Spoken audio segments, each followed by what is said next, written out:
Hello there, Mikhail. Okay, valid point with this essay. That's great that you spotted that, and well done.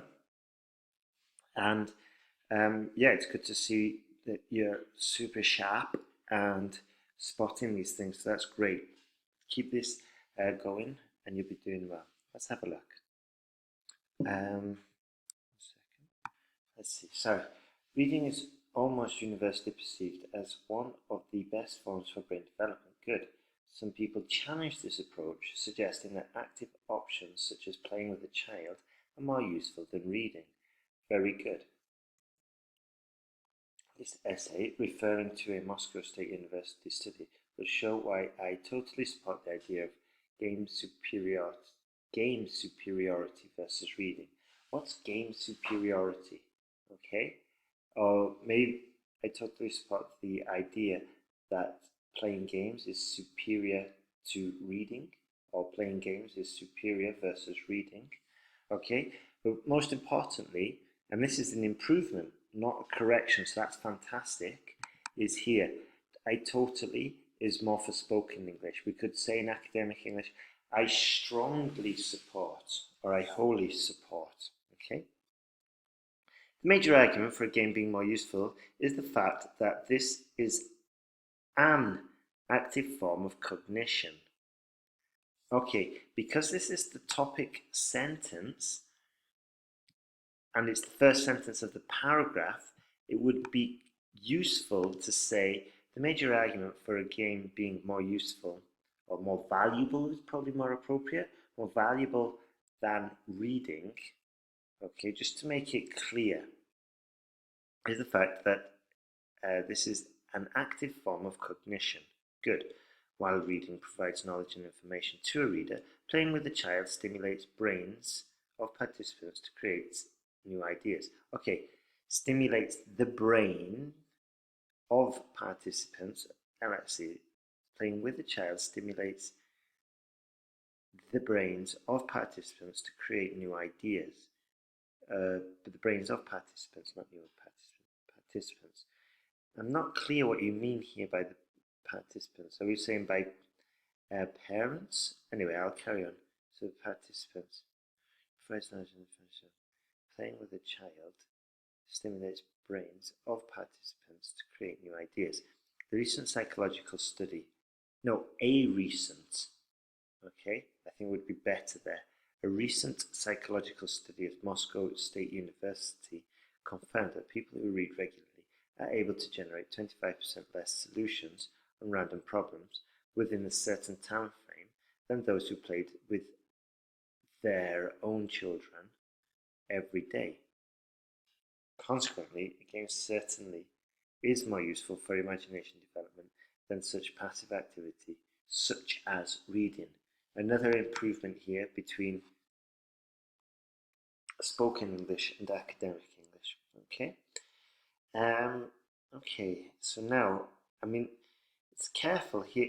Just be careful. It's not the quality of the argument. It's the clarity and the clearness in which you manage to communicate your argument. Okay. So this is why I try to suggest not to go overly complex. Now, can you see here? I was kind of like, I had to stop, think about this. And here I was expecting something different. It would have been much better to sort of like rearrange that sentence. So, for example, a recent psychological study by Moscow State University confirmed that people who played with children every day, okay, or played with their own children, and then we changed that to parents just to increase the coherence, to make it easier, okay. So those who played with their children every day were able to generate 50% more ideas or more solutions on random problems compared with the ones who don't, okay? And Structuring it that way will help you communicate more clearly your argument. So that would be my tip on there, but even better would just be to go for a basic argument that's crystal clear. Okay? Another advantage of playing with a child is feedback that participants obtain from each other. Okay, now this sounds really similar to this one, but anyway, not only does feedback correct understanding in the case of false interpretation, but also it stimulates a recipient to act more. Good, I like the way you've used this structure, you've used it correctly. Perfect. The aforementioned study pointed that, or illustrated would be better there, or outlined that feedback received by parents and children during games stimulates them to play more with each other, whereas book readers can quit reading for a while after spending time in a book they dislike. So I'm not entirely sure still what the argument is. Okay, therefore game interaction unavailable for readers is serious motivated to continue a cognition. I would go for simplicity here. And once again, it's just I'll have to read it again just to try and understand. So therefore, interaction while playing. Okay, so let's see. Okay, so here we could say therefore. Let me just read what would the argument. I'm going to pause. Okay, so I'm just going to read the first one. So they get the benefit from the feedback from each other. So, okay, so now I get you. So, therefore, the benefits from interacting during a game are unavailable for readers, comma. This to continue. That doesn't make much sense. I'm sorry. So it's unavailable for readers. Comma. This clearly shows the advantages of disadvantages of reading. Okay, but once again, I think what's really important for you, Mikhail, is if you go for a more basic argument but eloquently expressed with your wonderful structures and vocabulary, that would help you a lot better. To conclude, considering everything pointed above, considering everything outlined above, I completely agree that interactive games with children are more useful for many skills development, full stop. Okay, that doesn't make sense than reading. Okay, it is apparent that in the future reading will be more and more substituted by active forms of cognition. Very good, very good. We've used the it is sentence there as well. Good, good, good. Let me just do a word count here because I'm pretty certain we're over. Okay, 268 words. It's not entirely over. I think you've got about 7 words of margin before they stop correcting.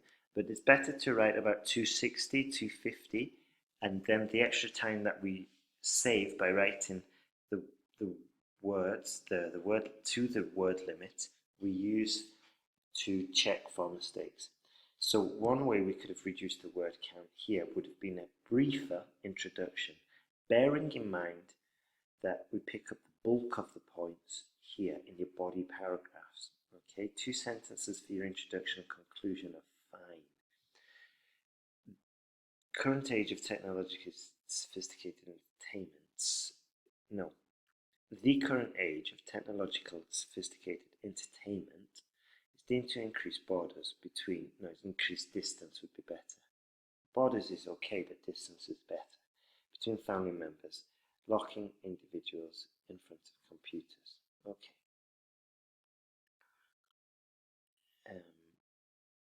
Okay.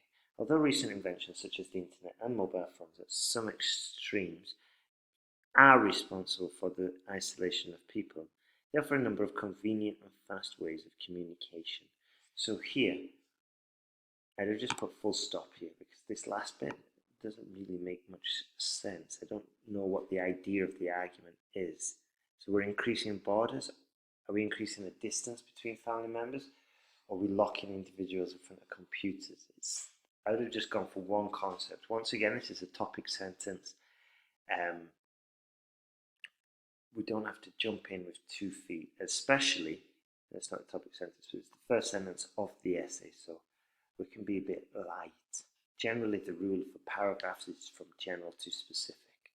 Anyway, the recent, okay, so let's see if okay, this essay will show that the frequency of contact between relatives is continuously growing over the internet, mobile networks, because of their convenience and availability. Good. The internet battles distances and time. Good. Whether a mother and her son live in the same neighborhood or in different corners of the world. Good. The connection is possible in real time with video or voice calls, or with delay over text mails. Okay. Or with a delay using text mails. But this was a fantastic sentence. Full stop there, and it would have been grammatically perfect. We didn't need to add this on because it just confuses. I have to go back, creates a strain, plus it's grammatically incorrect. Okay. The Russian Labour Ministry research showed that an average white-collar worker who accesses the internet in the workplace contacts his family 2 times a day. Consequently, cutting-edge tools are exploited for communication of relatives. Very good. Okay, so we could have just brought it back to the task response and said something like, consequently, the arrival on, consequently, the arrival of technology in everyday circumstances helps to reduce distances, or helps to increase the frequency of contacts, or it helps to increase communication between relatives. By saying increasing communication, we're avoiding the repetition here. Okay. Okay. So, in addition to the aforementioned advantages, mobile phones and the internet nowadays are available almost everywhere. Smartphones, which have become an inherent part of our lives, provide voice and data connection at an affordable cost. Multiple international studies confirm that the frequency of contact between family members has been growing since mobile phones were introduced, or has been growing since the introduction of mobile phones. Therefore, today's level of communication means convenience seems to be at a peak. Convenience? No. Therefore, today's level of communication can largely be attributed to new technology. That would have been a more valid way to finish. But once again, it's not the quality of the argument, it's clarity, it's cohesion, it's coherence, and it's nailing task response. Considering the advantages offered by recent technological inventions in connection area and statistics and their private purposes. Okay, so let's simplify this. Considering the advantages offered by recent technological inventions, I strongly disagree that contact between relatives is less frequent. Of late would be better there. Obviously, new generations that possess high level of computer literacy will communicate more with their families in the future. Okay, good work, Mikhail. Great start. What I want you to do now is implement all the corrections that you've heard in the video. Send me back the corrected essays. Then make a list of the mistakes. I've sent some material related to articles because I think it would be beneficial for you to review that. You can even have a look at the link to the PDF and perhaps do the exercises, English grammar and use, if you've got time. Then send me a list of the mistakes that were made, and then send me your 2 new essays together and review them for mistakes that you've made in these 2. Try to self-correct them, because then you'll become more aware of the problems. And also, I'd like to know the time you spend writing an essay, because ideally A task 2, at this stage you should be spending, if you can do it in 40 minutes, that's fantastic. If not, then aim for an hour and 10 minutes, and we'll gradually reduce it. Okay, great start. Carry on sending the essays, you're doing good.